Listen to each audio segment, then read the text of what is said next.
nossa aula de hoje, nós vamos ver sobre métodos contraceptivos.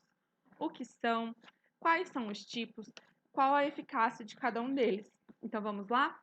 Os métodos contraceptivos são utilizados para evitar uma gravidez não planejada. Uma gravidez, ela precisa ser pensada antes, né? Nós falamos que a reprodução é uma parte importante da vida dos seres vivos, mas no nosso caso, né, enquanto seres humanos, nós precisamos pensar e planejar essa gravidez, ok? Para se adequar ao momento da nossa vida, ao melhor momento da nossa vida para isso.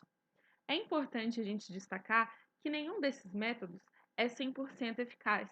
Por isso é muito importante que antes da pessoa escolher qual método usar, ela vá a um médico para ele orientar qual é o método mais adequado e que não vai trazer nenhum prejuízo à saúde dela, tá? Porque existem vários tipos, mas nem todo mundo pode usar todos esses tipos. Então, essa escolha ela deve ser sempre orientada por um médico. Então, vamos começar falando um pouquinho sobre a pílula anticoncepcional e os outros métodos hormonais. A pílula anticoncepcional é um método hormonal, tá? Ela é constituída de hormônios sexuais femininos, o estrogênio e a progesterona, e a função dela é inibir a ovulação. Então, ela impede que a mulher produza o ovócito, certo? E se a mulher não produz ovócito para se encontrar com o espermatozoide, não tem como haver a fecundação. Porém, a eficácia dela não é de 100%, tá? É mais de 90%. Isso vai depender da forma que a mulher toma, se está tomando da forma correta, se o anticoncepcional ele está adequado ao corpo dela, por exemplo, ok? Então, a pílula ela deve ser tomada todo dia no mesmo horário, exatamente. Se eu tomo 8h32, é 8h32, todos os dias. Existem uma série de fatores que podem fazer com que essa eficácia seja reduzida.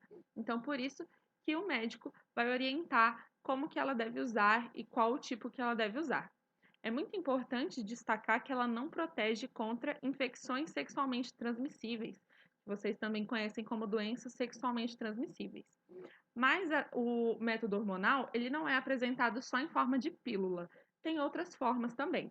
Eu coloquei aqui alguns exemplos. Esse primeiro aqui é a cartelinha convencional com 21 comprimidos, que a mulher toma por 21 dias e pausa 7 dias, certo? Que é quando ocorre a menstruação. Temos também aqui a cartelinha com 28 dias, que é quando a mulher não pausa, ela toma continuamente. Existe o método adesivo também, né? Que é para aquelas mulheres que elas não conseguem ter, assim, a disciplina de tomar todos os dias no mesmo horário. Ela pode colocar esse adesivo aí com a orientação do médico. E esse adesivo vai fazer a liberação de hormônios ali durante o tempo que ele é eficaz. Existe também a injeção, certo? Que para a mesma questão do adesivo, ela também vai liberar hormônios. E existe um método que é como se fosse um chip que é implantado, que também vai fazer essa liberação de hormônios. Quem vai falar qual desses aqui é melhor para a mulher é o médico, tá? De acordo com o histórico dela e com o organismo dela. Só que tem um detalhe muito importante. A pílula anticoncepcional, ela não é recomendada só como método contraceptivo. Muitas mulheres tomam por terem outras síndromes, como a síndrome do ovário policístico, tá? Que é quando a mulher ela tem uma síndrome no corpo dela que faz com que os ovários dela produzam cistos. E aí, isso pode ser diagnosticado, por exemplo, logo na primeira vez que a mulher vai ao médico, logo na primeira menstruação. Então, tomar o anticoncepcional nesses casos, recomendado pelo médico, pode fazer com que os sintomas dessa síndrome sejam reduzidos. Então, pode ser, por exemplo, que as meninas, sei lá, com 12 anos, na primeira menstruação, já recebam a recomendação do médico de tomar um anticoncepcional para regular essa síndrome. O segundo método que a gente tem é o DIU, que é o dispositivo intrauterino, que ele tem que ser colocado por um médico, não pode ser colocado em casa, no interior do útero da mulher, tá? Dessa forma aqui. Ele vai criar uma barreira que vai impedir que os espermatozoides encontrem os ovócitos, né? Porque, ó, o espermatozoide não vai conseguir chegar na tuba uterina e o ovócito não vai conseguir sair da tuba uterina para ir para o útero. Então, ele vai impedir a fecundação. Ele pode ter a duração aí de até 10 anos, né? Mas com acompanhamento médico. E a eficácia dele é até mais de 97%. Mas pode ser que aconteçam alguns problemas que façam com que ele saia do lugar, por exemplo, ou que a mulher não consiga se adaptar, tá?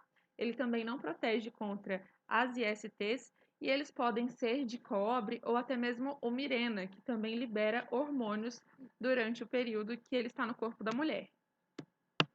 O terceiro método que eu coloquei é o mais famoso, que é o preservativo, a camisinha, que ele é prático, né, acessível e de baixo custo. Então, a gente encontra em lojas de conveniência, farmácia, supermercados. Ele é prático de ser colocado e ele tem um preço, um custo acessível, tá? Além de também ser distribuído pelo SUS. Eles são descartáveis, não pode ser reutilizado e existem as opções tanto masculinas quanto femininas.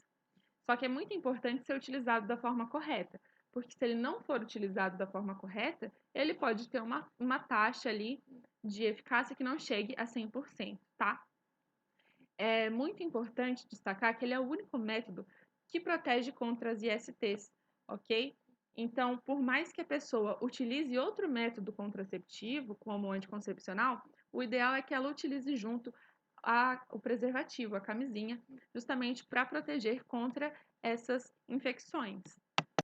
Então, aqui a gente tem um comparativo da camisinha masculina e da feminina e como que a camisinha feminina é colocada, né? Um outro método que pode ser utilizado aí pelas mulheres é o diafragma, que ele deve ser introduzido no interior da vagina antes de cada relação sexual, igual a camisinha feminina, e diferente do DIU, né, que permanece por um tempo, ele só vai ser usado ali antes de cada relação, tá? Ele impede que os espermatozoides encontrem o ovócito, porque eles também vão formar uma barreira protetora. E além disso, eles têm ali como se fosse um líquido em volta dele espermicida, tá?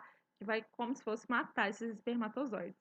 A eficácia chega a 98%, porque ele pode não ser colocado da forma adequada. Mas ele também não protege contra as ISTs. Então aqui a gente mostra como que ele fica, né, ali no colo do útero, formando essa barreira, fazendo com que os espermatozoides não consigam passar essa barreira e entrar no útero. Aqui eu coloquei um método polêmico, está lá no nosso livro, que é a tabelinha. Por que polêmico? No nosso livro apresenta para a gente como um método contraceptivo, mas na verdade a tabelinha não é indicada para prevenir uma gravidez, e sim para a mulher que está tentando engravidar saber qual o período fértil mais fácil dela engravidar, tá? A tabelinha ela considera que as mulheres têm um ciclo certinho ali de 28 dias e que elas produzam somente um ovócito por ciclo, considerando também que esse ovócito vai sobreviver até 48 horas e os espermatozoides até 72 horas. Então ela calcula, ó, qual vai ser o período fértil e qual vai ser o período menos fértil, tá? Mas ela é muito pouco segura, porque podem acontecer uma série de variações hormonais que vão influenciar na ovulação. Então, muitas mulheres podem ovular fora dessa época considerada o período fértil. Muitas mulheres podem produzir mais de um ovócito por ciclo, o que faz com que essa tabelinha não seja indicada mesmo. Ó, ela considera pra gente que a eficácia é de 80% em mulheres que têm o ciclo perfeitamente regulado. Então pensa comigo, ah, professora, mas 80% é muito. Não, não é muito. 80% quer dizer o quê? Que a cada 10 mulheres com um ciclo muito certo que utilizam esse método, 2 podem engravidar.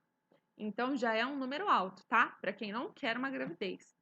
Ela não é considerada, em hipótese alguma, para jovens e adolescentes, porque, como eu falei, nessa fase da vida, ainda o corpo está em adaptação.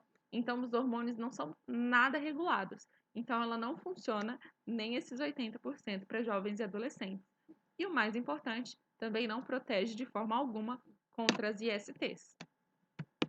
Além desses métodos, nós temos dois métodos cirúrgicos. Um que acontece, né, nos homens e um que vai ser realizado nas mulheres. O que é realizado nos homens chama vasectomia. Eu acredito que vocês já tenham ouvido falar.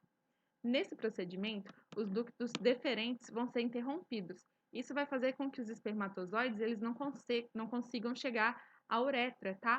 Para eles serem expulsos do corpo.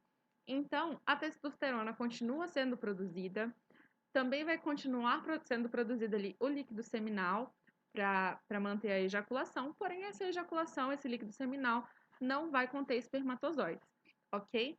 Mas ele tem uma taxinha de falha de 0,1 a 0,15%. E o método cirúrgico nas mulheres é a laqueadura ou ligadura tubária, tá?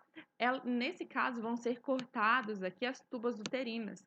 Então, a mulher vai continuar produzindo ali o ovócito, né? Os ovários vão continuar funcionando normalmente, porém esse ovócito ele não vai conseguir chegar no útero e o espermatozoide não vai conseguir chegar aqui na tuba uterina. Então, não vai ocorrer um encontro aí para ter a fecundação, tá? Mas não vai alterar a produção de hormônios da mulher.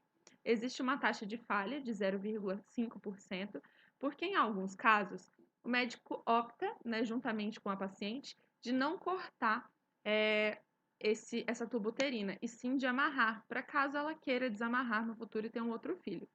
Porém, pode acontecer dessa ligação ser rompida, né, dele desamarrar, digamos assim, e a mulher engravidar e sem querer, tá? Os métodos cirúrgicos, eles precisam ser muito bem pensados, então geralmente eles são mais utilizados por casais que já têm filhos e não pretendem ter mais, ok? Pessoal, então assim, nós vimos aí uma série de métodos contraceptivos e o que eu mais destaquei para vocês são que a maioria não protege contra infecções sexualmente transmissíveis, que a gente vai ver na próxima aula, exceto a camisinha, se utilizado da forma correta. Então, por que é muito importante a gente falar sobre isso? Muitas dessas infecções, elas não têm cura, digamos assim. Então, elas precisam ser pensadas com a mesma seriedade que uma gravidez indesejada precisa ser pensada, ok? Eu espero que vocês tenham entendido, que vocês consigam realizar as atividades que eu vou propor e eu vou estar aqui à disposição de vocês, tá? Para tirar qualquer dúvida. Um beijo e até a próxima aula.